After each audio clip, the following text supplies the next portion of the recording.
All right, guys, welcome back to the Salty Pine Podcast. Obviously, my name is Morgan Shackelford. Got my co-host Brandon Arthur, and today we are here with Mr. Parker Alligood, and we are down here at Slate Stone Quail Preserve. And Parker invited us out today to do a tower pheasant hunt. That's right. So, explain that to us. A tower we've been doing this 3 years. It's a 100-bird shoot. It's just pretty much a good excuse to get everybody together and shoot some pheasant and eat good, drink good, kind of just hang out, see everybody for the holidays get going. Our tower shoot consists of 16 stations. We rotate every 5 birds. I'm up in a tower probably 42 or 43 foot up. I'll throw a bird every 60 seconds, around then, and we'll kind of just, if I throw a bird here, my next bird will be over here, and we just kind of, like I said, we rotate. Everybody sees every station, and that's pretty much what the tower shoot consists of. Yeah, and you rotate. Well, I think I was counting like either 4 or 5 birds, and then we rotate. Typically, try to go 5 birds. Sometimes it's 4, sometimes it's 6. Yeah. All depends on how excited I get up there. It sounded like it got exciting up there a couple times. Yeah, me and 100 pissed off pheasants. It gets it's not very roomy up there. I kept thinking the whole time you were up there that you were going to come back down and grab another load of birds and then go back up again. We're all up there at the same time together.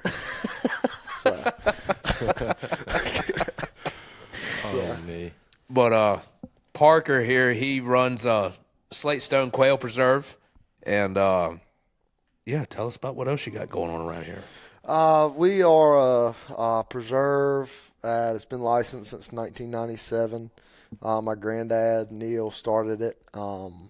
He wanted to simulate the wild bird feel, and when they started to decline, definitely in the 80s, but like I said, we started in the 90s, or he started in the 90s.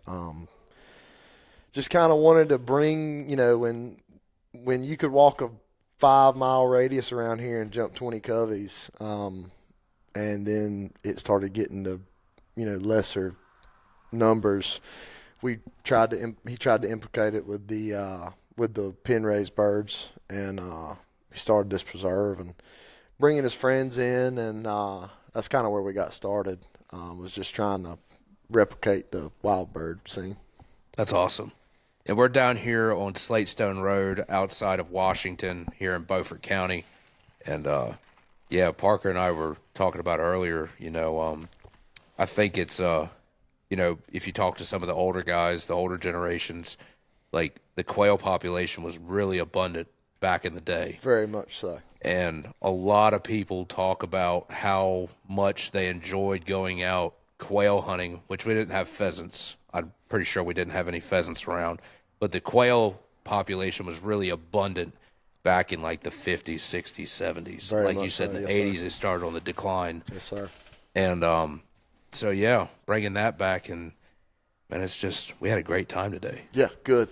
That's what it's for. That's what this whole place is for, is having a good time. Yeah, you got to see a lot of people I haven't seen in a while, got to catch up with them, and it was definitely something new that I haven't done before. So yeah, no, it's I've never done it. I've put 3 on, never shot one. It's just kind of a thing I wanted to start. Like I said, it's just for an excuse to get everybody together before everybody gets busy with the holidays. And I started, this is our 3rd tower shoot, and we just kind of wanted to, like I said, it's more of the birds are just an excuse to get everybody together so we can see each other and hang out for a day. Yeah, that's awesome, man. And we were talking about earlier, too, it's not just the quail hunting that gets everybody together.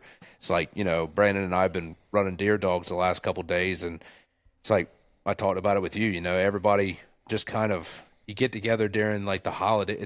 Hunting season's always in the holiday season. So everybody gets together and, you get done running deer dogs, everybody takes a break, gathered at the truck, hang out, have a drink, whatever, and then, shoot the bull for 20, 30 minutes, and then, hey, let's go do it again, Yeah. you know? That's what hunting is. That's my favorite thing about hunting, I should say, is the camaraderie of it. You know, the hanging out, the downtime when things are slow is some of my favorite times. Dude. You know, you get to hang out with your friends and, you know, bull crap, and you talk about this and that and pick on each other, and that's what it's about. I mean, it's always what hunting's about. Always hanging out with the boys. Yeah, that's what it is, and that's what this is. It's just an excuse to get, you know, because you tell your wife you're just going to hang out for a day. It's a lot easier to tell her we're going hunting. You know? Well, that's like, you know, the girls were up here. I saw they brought a bunch of food up here after we got back, you know. Yep. Shout out to the wives and the girlfriends for helping that out. Yeah, it was good food. It was good food. It was good, and the oysters were good, and the shooting was good, and I had a good time watching y'all from up in the sky, and everything went well, I think. Because what did we end with today? What, 65? 68 birds. 68. We shot 60 out of the tower, and then a lot of our guys went back with dogs and pointed and flushed 8 or 9. So made it for 68 or 69, which our best numbers we've had was our first year doing it, which we killed 69 out of 100. And a lot of people think, you know, it's like shooting fish out of a barrel. You know, it's not. It's not. Yeah, I saw that today. I saw Brandon over there miss 3 or 4 times. You know, I hate to say that online, but you know. You ain't telling me nothing. Everybody watching already knows. So Yeah. it's okay. That I think it was either the first or second station we went to. We had a bird come to us, and I think me and Brandon both shot, and we both missed. I was like, man, I really hope nobody saw that, especially the stations next to us. I'm like, you know what? I'm just going to move on. Then later on, you know, we got a little bit further around the circle, and then I saw everybody else miss. I was like, oh, I don't feel so bad now. Yeah, no. My friends couldn't shoot me if I was standing on top of that pool table right there. So it doesn't matter. It doesn't matter. This is not a spot where you have to put on for anybody. You can be yourself out here. Yeah. That's one of my favorite things about this place. And I don't know if you said it or not, but like the explaining the tower pheasant hunt, you've got 16 stations in a big circle, and like how far are they off the tower? So you are about 140 to 150 yards from me. You are about 65 yards apart from each other. I did that so if that bird splits you and your neighboring station down the middle, you know, you can make an ethical shot that's at 30 some yards, and you know, you're not 100 yards apart shooting at 50 yards, because as you guys see, those birds are they're not taking their time. They're getting out of dodge. They're getting out of dodge. Yeah. So there was a couple times today that the birds split between us and the next station over. Yeah. And like I was, you know, more or less it was all the time on Brandon's side. I'm like, all right, Brandon, get ready. And he's like, man, I can't take that shot. And then like it was like too far of a shot when they were coming out, and then like by the time they got in between us, he's like, man, I can't take that shot. Yeah, and that was when I had a big safety talk this morning. That's my favorite thing about this. I know all these guys, and it's not hard to tell them, guys, it's just a bird. You know, it's just a bird. It's not worth, you know, making a bad decision and injuring somebody, or, you know, safety is the best thing, you know, and I like that. You know, I like that about Brandon, because, you know, you're not going to take an irresponsible shot. What did TK and Mike say? Safety is the best. If I was going to put something in a safe, safety would be it. That's right. So quoting TK and Mike here. And I don't think anybody took any bad shots. Like, you know, there was a couple guys down from us, and bird flew. He came like in between the stations, and then kind of like flew like around the circle on top of the stations, and all the guys were like, yeah, I'm not going to shoot. Yeah, no, they're not. Like a lot of birds, when they leave the tower, you know, I'd say 10% of them are taking a beeline out of there. A lot of them like kind of will soar like an eagle. And, you know, when it's best to let the bird get out of the perimeter, because once that bird's out of the perimeter and you're turned around shooting, you know, anybody can shoot at it. That's safe, right. You know, so That's right. It was definitely a fun time. yeah, and it's everybody. I feel like was pretty safe, and if we don't kill 100 birds and we kill 70 and we're safe about it, thumbs up from me. Nobody got hurt. So It was a very organized ordeal you got back there. yeah, no, I've always said if everybody lives through it, we'll do it again next year. So, That's why we signed all the waivers this morning. That's right. We got everything marked Got everybody's off. autograph. Yeah. Everything marked off and knew exactly where to go. No questions. And Yeah, it was very easy to follow the path. And then, talking about it too, me and Brandon, like we were walking through it. It was very cool how to see how you transitioned from like 3 or 4 different kinds of environment. Like you went from the tall grass. What'd you call that? Broomstraw grass, and then there was like some gum trees in there, small brush that you had bush hogged down, and very nice and thick grass. And then we went through the woods, and then like there was a couple tree lines between us and you. Mm-hmm. So then you're kind of breaks it up a little bit. Yeah, it breaks it up, and then like we sat in like just a broomstraw field behind the tree line, and then the next couple stations we went around. And it back over in that small cut timber or where they replant them pines. That's right. And then me and him were trying to stand on top of rows, trying to be like, "You see a bird coming?" Yeah. You can hear them before you see them, for sure. Yeah. I definitely heard a couple of them. I'm like, "Oh, they're flying away." But then, like you were talking about, they'd turn and be like, "Oh, they're coming." Yeah.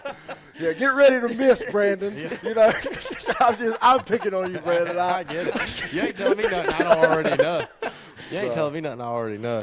No, we had a great time, man. It was good to see you guys, and I'd follow the people. I try to have a good eye on where people start because I like to follow them. And I'm like, Brandon and Morgan started at 4, they're at 8 now. This is them. The bird's flying over them. Yeah, and then you see, and he keeps on going. So.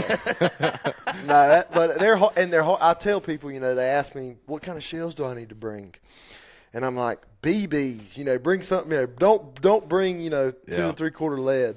You need to bring something heavy because a lot of those birds are up there and they're, like I said, they're getting out of Dodge and they're hard to hit. And they're a tough bird. It's a very tough bird. I mean, I never saw one bird fold from one shot, graveyard dead, and just fall right out. He must have missed that last one I shot. Yeah. Oh, here it goes. I must have. You need a horn right here so you can toot your own horn. But no, it was definitely cool, and I really enjoyed that today. I enjoyed you guys coming, man. Thank you. I know we shot pheasants today, but your passion and what you do is quail, correct? So tell us a little bit about quail and your guided hunts there. So our guy, we do about 8 to 10 a year. We don't do many. We're kind of a mom and pop operation. Granddad kept it small. I'm going to keep it small. Mm-hmm. We'll get here in the mornings anywhere from 8:30. We'll eat a big breakfast. We'll go and while you're eating breakfast, I'll go release, the morning coveys, and we'll go through and rise 2 or 3 or 4 or 5 coveys in the morning. Chase singles if you'd like, and we'll come back here. And normally I'll have a guide running their dog or running one of our dogs, and I'll break off an hour early. I'll come back. I'll put the ribeyes on the grill, and we'll come back, eat lunch, and then we'll go rise our afternoon coveys. And we'll come back, breast the birds out, drink a bourbon drink. I'll slap you on the butt and get you out of here. Basically like an all-day thing. Yeah, try to make it an all-day thing. So it's awesome. Unless you got something going on that afternoon and you got to cut it in half, and I'll do a breakfast and I'll release all of our coveys at once and we'll hunt them. We'll rise as many coveys as we can before lunch and get you out of here. Now, being you got like guided parties, how much is it for like people that are coming in, like money wise? It's all different. I have to look at my books, man. A lot of we do a 30 bird package, a 40 bird package, and a 50 bird package. I'd say we're pretty affordable as far as right. I just didn't know, like you said, I didn't know like what kind of packages you had. And 30, 40, 50 bird. All of them include breakfast. It's kind of hard to shoot 50 birds before lunch. 50 birds is definitely probably an all day thing. Mm-hmm. I'd say we could fit 30 birds in before lunch, but we're very affordable. If like I said, if anybody's interested, they can call me. We can negotiate a price and get them in here. Now, if anybody else has their own bird dogs, do y'all allow them to come in? Absolutely. I mean, that makes it fun for me. So, yeah. I see those bird dogs work every Saturday. I'm ready to see somebody else's. Yeah. So. Yeah. We had 4 today. Yeah. Is that right? 2 pointers, 2 German Short Hair pointers, A cocker, which I loved watching, and a Drothar, my dog's brother. His name's Virgil. Phenomenal dog. So he's picking up ducks. He's pointing. We've raised some coveys of quail with him. He's found some deer. So There you go. he's turning on. So Jack of all trades. that's what they say. Now, do you do your quail hunting over, like, so we went across the road from here at the lodge.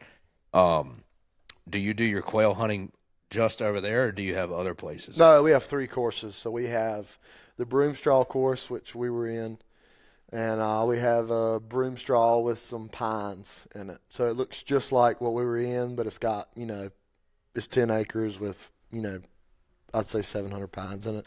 Okay. And then we have a more, and that, all that's Broomstraw.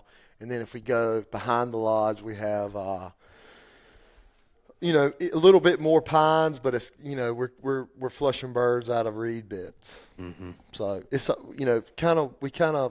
our logo is specializing in custom hunts. So we try to be as versatile as we can in that aspect. It's awesome. So it's something. Yeah. Now, didn't I hear you say earlier today that you're also doing duck hunts too? No, we don't. We used to do duck hunts. We have a duck impoundment, and we have a flight pen, for the mallards, but we haven't did it in so long, man. And the 3rd or 4th year we didn't do it. I planted a duck impoundment in a food plot, and we rolled on, so didn't flood it. We are set up to do that. We haven't done it in 5 or 6 years. I got you. We have though. Okay. Those ducks are a pain in the butt. They eat a lot. Yeah. No, if I could stick to just quail, I will. Yeah, I don't blame you. And we do this 1 tower shoot a year, and it's kind of just a buddy thing. I invite all my friends out here, and like I said, just get to see everybody before the holidays and eat good. And the pheasant thing's just a bonus, I think. Now, where do you get all your birds from? I get my pheasant from Pink Hill, and I get my birds from a good friend of mine named Corey Hazelwood from Greenville. If anybody's looking to buy any game birds, Corey's the man. What's up? So I spend a lot of time with Corey. I deer hunt a lot with Corey. I quail hunt a lot with Corey. So Corey's a great guy, and I wouldn't want to get my birds from anybody else but Corey. That's good. So, also, too, another thing. What were we talking about earlier? Having a brain fart. That's what I gotta have you for. I don't know what you're talking about. come on, Brandon. Pick it up Come here. on, Brandon. I don't know. Oh, one thing we were talking about earlier. So turning birds out. When you're turning quail out or pheasants out, obviously you said you turned out 100 today. Yeah. We killed 68. 68. Mm-hmm. What happens to the rest of the birds? What's the chance of survival and all that? The chance of survival on the pen raised birds is, based on studies I've read, is under 2%. Wow.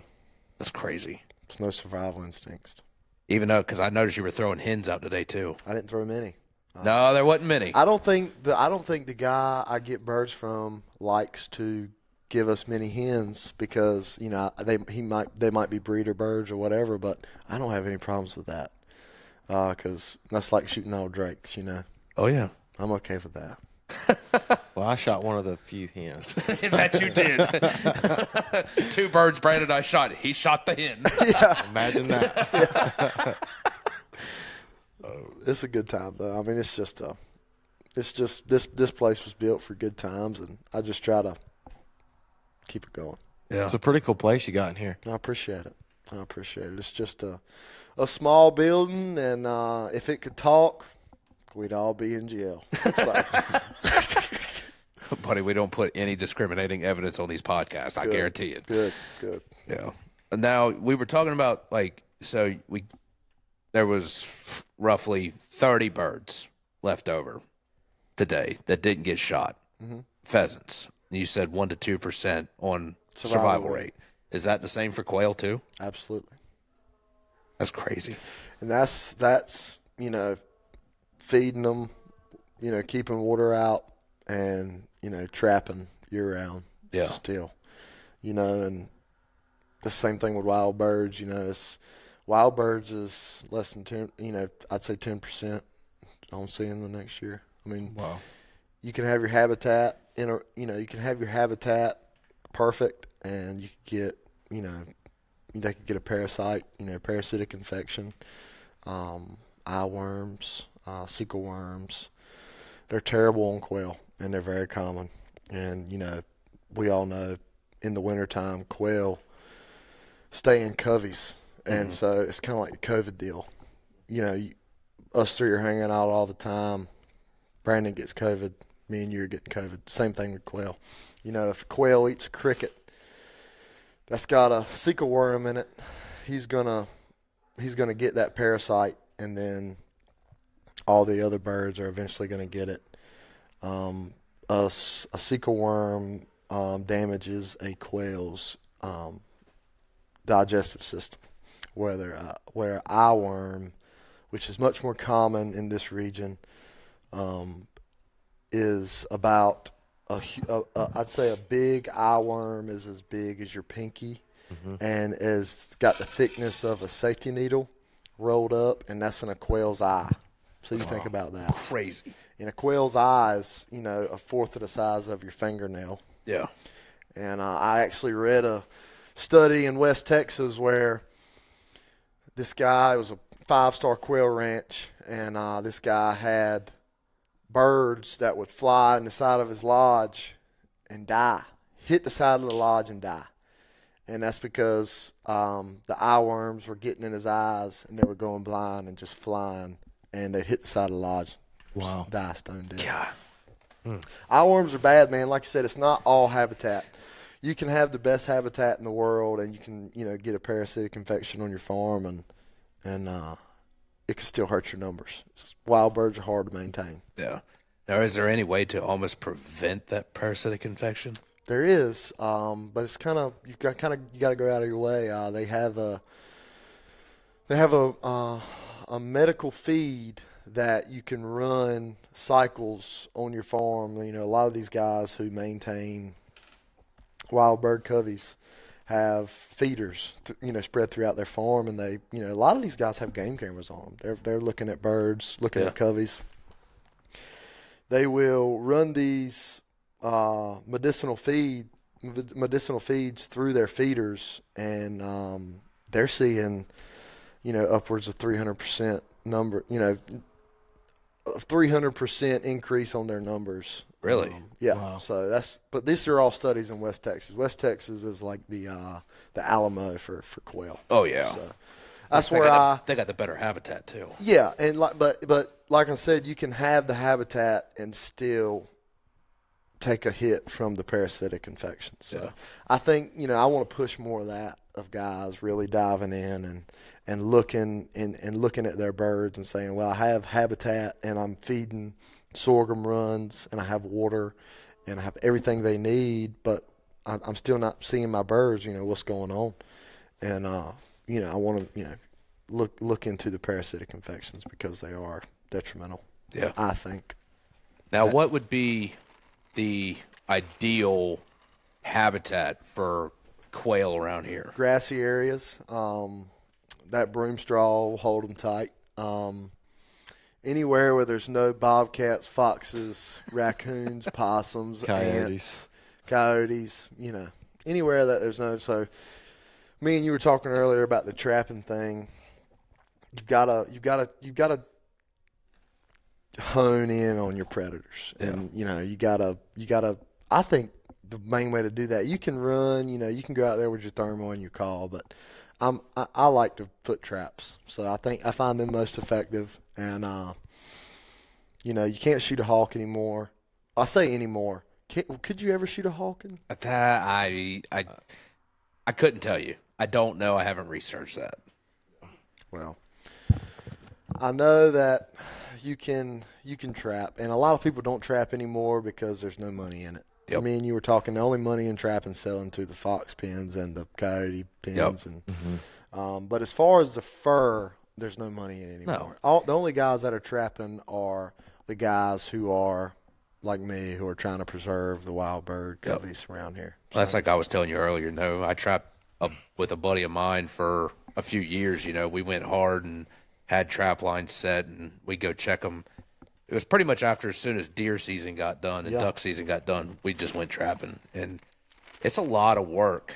Oh my goodness, man! It's a lot. We were selling hides and stuff like that, but like you said, there's no money in it. Right. So what's going to get people back into doing it? You could do it yourself, but the amount of work that goes into trapping is ridiculous. But when you're trying to preserve the quail population, it's like, it's not just, are you doing it for the money or are you doing it to help the rest of the species out? Exactly. And like you said, man, the predators are it's getting really bad, especially around here. Me and you were talking about bobcats earlier. Bobcats are the biggest thing. Obviously, foxes and coyotes and everything else are still bad too. But I feel like you said earlier, the bobcats are. And this might be an unpopular opinion, but I've walked up to 100 coyotes in a foot trap, and I've walked up to 100 foxes in a foot trap, and I've walked up to 30 bobcats in a foot trap.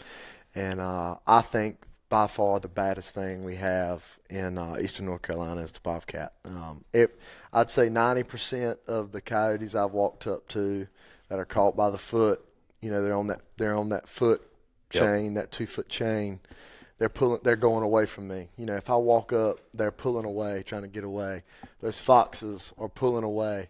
That bobcat, he's stretching that chain out towards me. He wants to hurt me. Yeah. And just goes to show you right there. That's a bad animal. Yeah. Now another thing we talked about too was farming practices on trying to help the quail population around here too. Absolutely. And I'm torn because I love hunting and fishing and trying to, preserve that side, but being from a farming background too, then you're also, you understand that side of it too. That's just, even when it comes down to fishing, all the pesticides and everything you're putting on there goes to the ditch, man. Ditch goes to the canal, We canal could do a goes to the whole other river. podcast about that. I know. That's a whole nother episode. But getting into the farming practices on the quail population, that's just farming, what do you do after picking season? Everybody goes out and mows their ditch banks. Absolutely. And when you mow ditch banks, you're taking habitat away. Yeah. I mean, you could nitpick it as far as spraying insecticides on your crops. Quail eat crickets, quail eat insects. Yep. But that man's feeding his family. Yep. He's getting the bugs out of his crops, and I don't blame him. You don't blame them, but double-edged sword. Yeah, so most definitely. You say take 10 foot off your ditch banks on either side for quail habitat, but that's 10 foot. He could run his combine header to and benefit from that, or drainage problems where you can't get you cut drains across the field to ditch, and you can't run a drain through roots and everything else, so that makes it a pain. And then that's just like I was talking earlier about up there in Wonderland Blackland. Yeah. You've got all these canal banks where they dug all the canals and they put all the dirt on one side, and you have your windrows. Well, I've noticed here in the last, I'd say 10 years, a lot of the farmers are going up there and having all the windrows cut down, all the trees, all the habitat. It's getting cut down, and now they're mowing the banks. Just where you can't grow anything because it's just a big mound where they piled up from where they dug out the canal. Exactly. But you're taking away from the habitat. Yeah. So. And you got to have habitat, you got to have food, and you got to have water if you want to have wild birds. So with all this, what season, when does your season end and when does it start for quail? I couldn't tell you. I've been running off the preserve season for so long. I don't know the exact dates of the actual quail season. The preserve season is October 1st to March 31st, and my license pertains to bobwhite quail, ringneck pheasants, which is what we shot today, and I can kill mallard ducks pen-raised mallard ducks from October 1st to March 31st. So that's crazy. Yeah. No limits. No, sir. All you want. All you want. Until you run out of shells and money, you can shoot. Can you imagine? Just shooting ducks like Kansas. Yeah. Yeah. Even though they're pen raised. At that point, I'm feeling. Who cares? Yeah. Just making piles, bud. Making piles. Yeah, make some piles. Exactly. But Nobody will know in the pile pick. When you take a picture of all of them, nobody gonna know. Look at that, man. I don't know about that. I like the way you think. I think, I think he's on something there. He's onto something. Yeah. Just make it look better for Eastern North Carolina. Come to Eastern North Carolina, all these mallards are here. Yeah. We shot him in a field, dry feeding. That's right. Yeah. What do you think about that? See, then you get that impoundment going. Yeah, I probably need to. Man, I'm just telling you, we've done ducks before, and that's a very maintenance intense project, is keeping those mallards. I can only imagine. So, have y'all ever thought about raising quail out here? No, sir. No. We got too much going on with the habitat deal, and we've got a kennel full of bird dogs, and Plus, you got your full-time job. yeah, like I said, I work a full-time job, and we have a huge flight pen that we used to raise birds here. Really? My granddad did. Like I said, when my granddad started, and he was what you call sick for it. He loved it. My dad would tell me stories about. We'd have some hunters coming in when we first got started. My granddad's name was Neil. Neil Colin Alligood. I'm Parker Colin Alligood. I was named after, middle name and last name after him. And he loved Brittany Spaniels. I do not like Brittany Spaniels. I'm a pointer guy. Like I said, I've got that Drothar. I love working him. My granddad lived in that brick house that's in front of us, and my dad lived in the house that I live in now. And my dad would sneak in here, and my granddad would be in here at the crack of dawn. And he'd be cooking breakfast in there, and he'd have 4 or 5 Brittany Spaniels in there in the kitchen. And my dad would slip in here and open the door where he couldn't hear him, and he'd be talking to those Brittany's like they're human beings, feeding them bacon and sausage. Giving them the pep talk in the morning. Yeah, and my dad had a chocolate lab that lived over there at my house, and he'd be in there with the Brittany's eating sausage and bacon.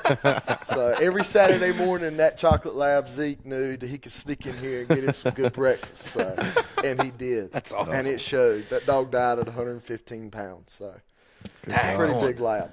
Yeah, that is a big lab. I have one that size. He didn't eat no Dogs are bacon and incredible, sausage man. like that, though. We don't deserve dogs, I think, man. Oh. What was it? One of the boys I heard out there say, they say, lock your woman in a trunk and lock your dog in a trunk for 6 hours and come back to the trunk, open it up, see which one's happy to see you. I haven't heard that, Morgan. Yeah, that's Sorry to all the very ladies out yeah. there, but That's pretty good. See which one's happy to see you. that's right. Yeah. That's right. Well, we don't deserve dogs. That's the only thing that will love you more than itself. Exactly. It's a dog. That's a dog. Exactly. And I don't know what I did, but I'm fortunate enough to have a couple good dogs that I get to work throughout the week, and it's just, sometimes I got to pinch myself it's relaxing, but it still gets the blood flowing, knowing that, your dog's out there and he's pointing coveys, he's retrieving birds, and it's a beautiful thing. It is. It really is. The dog makes it. The dog makes the hunt. It really does. That's like, we were talking about earlier. I went to Kansas last week, and we pheasant hunted out there, wild birds, and watching a dog work in a wild setting, not just a tower shooter turned out birds, but that was very cool to see. I love watching the dog work more than I like seeing the birds fly. Amen. Like, just watching a dog work back and forth, and the guy knew his dog so well. He would even say, like, you see his tail wagging, he's bird hungry. Yep. Like, there's a bird around there, get ready. And like I started noticing, like, the dog's tail would just have like a different pattern, and like you knew that dog was about to flush a bird. Yeah. And that was just cool to watch. And it was a golden retriever. Never have I seen a golden retriever work. You and me either. Because everybody around here, if you got a duck hunting dog, what do you got? A lab. A lab. And if you got a bird hunting dog, everybody's got a GSP. Yeah. So that's kind of what we wanted to be a little different. The reason we have Drothars. Like I said, my granddad had Brittany's. a lot of those dogs have died out. We still have one. He's 15. He's Wow. He's Still feeding him bacon and sausage in the morning? yeah. He deserves it. He's older, and we got some German Shorthair pointers, and one of the dogs you saw today was out of one of our litters here. That was Tide. He was the one right beside us. Was that the one? Working, yeah. Black and white pointer. Yep. Yeah. Yeah, that was Tide, and that was one of our a dog that was born here. And not a lot of people have dry thars, so one of my best friends, Matthew, he had a dry thar, and that was off the chain. And when he was ready for another one, we packed a truck, went to Alabama, and got 2 more. And that's the dogs we have now, and they're 8 months old. And my dog Gus has found 10 or 12 deer, and I think he's got 35 or 40 birds under his belt, ducks, and he's rose 5 or 6 coveys. So Wow, that's awesome. Well, we spend a lot of time together, Yeah. So Yeah. I think that's the key to making a good dog is not necessarily the training, but just spending time with them. Oh, yeah. You got to make a dog love you before he'll do anything for you. Oh, when you have a bird dog too, it's not just having the dog and put it in a pen. And I'm not down in that because, we run deer dogs and everything else, and it's kind of hard. You can't bring all 20 head of deer dogs in the house and let them sleep with you every night. But, like a bird dog, if the more you keep that dog with you, like the more it becomes yours, the more he minds you, and the more like connection you guys have. I strongly believe that. Yeah, I'm a firm believer in I'm a lab guy. Like I love labs. My chocolate lab slept with me every night until I got tired of him in the bed and I'd kick him off into his bed. But he was in the house with me. Anywhere I went, if I had to go to town, load up in a truck, let's go. Yeah. But you have that connection. That's my dog's favorite term is Load up. Yeah. Yep. Don't matter where you're going. Yeah. Yeah. Long as you got snacks, they're happy. Yeah. We could be going to the vet. Load up. He's getting in the truck. Until he realizes where he's at. Until he realizes where he's at. Then he ain't getting out. No, then he's not getting out. We pull up to Shelton's, somebody's upset and it ain't me. So. But, yeah, man. It's a really cool place you got here. I appreciate that. Bro. Appreciate you letting us come out. I appreciate you guys coming, man. Dude, I had a freaking blast. It was today. fun. Good. Hanging out with all the boys and That's what it's for, man. That's what this place is for. It's for a good time and it's for camaraderie and it's just for hanging out. So and getting to shoot your shotgun a couple times and talking crap to your buddy to your right and to your left. yeah. So this was your first time too, weren't it? Yeah. Yeah. Yeah, couldn't you tell, Brandon? Yeah. Gee, We had a great time. Yeah. We I'm both just kidding, Morgan. Are you good? we Like both you said, having a good time with the boys shooting the crap. we both had dumb questions and we were both hesitant to ask each other because we didn't want to look like we were dumb. No, man, there's no dumb. Like I said, What this was morning, that question when we walked out there this I don't know morning? what it was, but I didn't want to ask you because I'll get picked on it, and you didn't want to ask me because you'll get picked on it. So we kind of just kept it between ourselves until I manned up to ask you. What was that question? I don't know what it was. I can't remember now. But yeah. there Brandon, is no dumb questions. no, Brand. Oh, it was. that's an understatement for me. Oh, don't worry, the boys are gonna pick on him now. That's an understatement for me. The comment section is gonna blow up with Brandon's questions. That or the group chat. Yeah. Thank goodness this isn't live and I can edit. Oh God. But no, we No, it was fun, man. No, had a appreciate freaking it. blast. No, Hopefully we good. get come back and do it again sometime. Yeah, good. No, I said if everybody lives through it, we'll do it again next year. So that's what I always say every year. So we'll do it again next year, and I'll make sure to give you guys a call and we'll do it again. Yeah, well, hopefully it works out with my schedule. Yeah. We'll be back. If not, I'm gonna send Brandon. I'll plan it around you. I know the guy who owns the place. So. There you go. There you go. For everybody watching or listening, watching wise, right here, Slate Stone Quail Preserve, Mr. Parker Alligood right here. I don't know if you can see it. I think you can see it in the video. Up there, there's a phone number. You can get up with him that way. We'll add the phone number to the description or something. Yeah, we'll add the phone Yeah. number to the description. And you're also on social media? I am on social media, Instagram, Facebook. Instagram is at Slate Stone Quail Preserve. Facebook, Slate Stone Quail Preserve.